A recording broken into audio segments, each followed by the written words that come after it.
എന്തായാലും ഇപ്പോൾ കോൺഗ്രസ് പ്രവർത്തകർ ഈ കോടതിക്ക് മുന്നിലേക്ക് വലിയ പ്രതിഷേധവുമായി എത്തിയിരിക്കുന്നു. അവർ മാധ്യമങ്ങളോട് സംസാരിക്കുകയാണ്.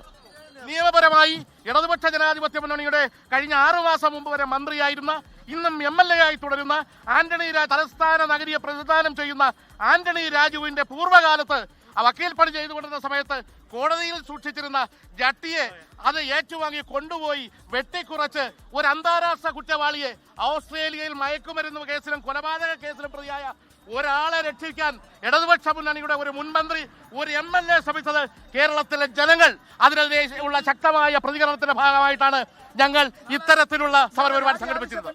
തുടർ സമരങ്ങളുണ്ട്. അദ്ദേഹത്തിന് MLA സ്ഥാനം നഷ്ടപ്പെടും. 2 വർഷത്തിലധികം ശിക്ഷ വിധിച്ചത് കൊണ്ട് ഇന്നു മുതൽ ആന്റണി രാജു MLA അല്ലാതാകുകയാണ്.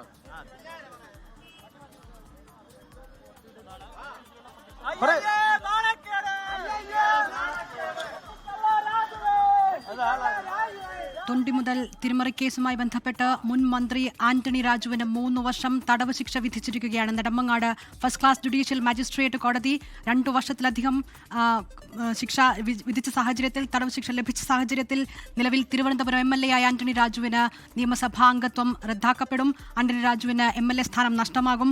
മാത്രമല്ല, ഇനി തിരഞ്ഞെടുപ്പുകളിൽ മത്സരിക്കുന്നതിനും അദ്ദേഹത്തിന് വിലക്കുകളുണ്ടാകും. ഈ രീതിയിൽ വലിയ തിരിച്ചടിയാണ് LDFന്, ആന്റണി രാജുവിന്, അദ്ദേഹത്തിന്റെ പാർട്ടിയായ ജനാധിപത്യ കേരള കോൺഗ്രസിന്. ലോകത്തെവിടെയായാലും ഏത് സമയത്തും 24 വാർത്തകളും ഓഗ്മെന്റഡ് റിയാലിറ്റി പാക്കേജുകളും എക്സ്പ്ലെയിനറുകളും വിശദമായി കാണാൻ ഞങ്ങളുടെ YouTube ചാനൽ നിങ്ങൾക്ക് സബ്സ്ക്രൈബ് ചെയ്യാം.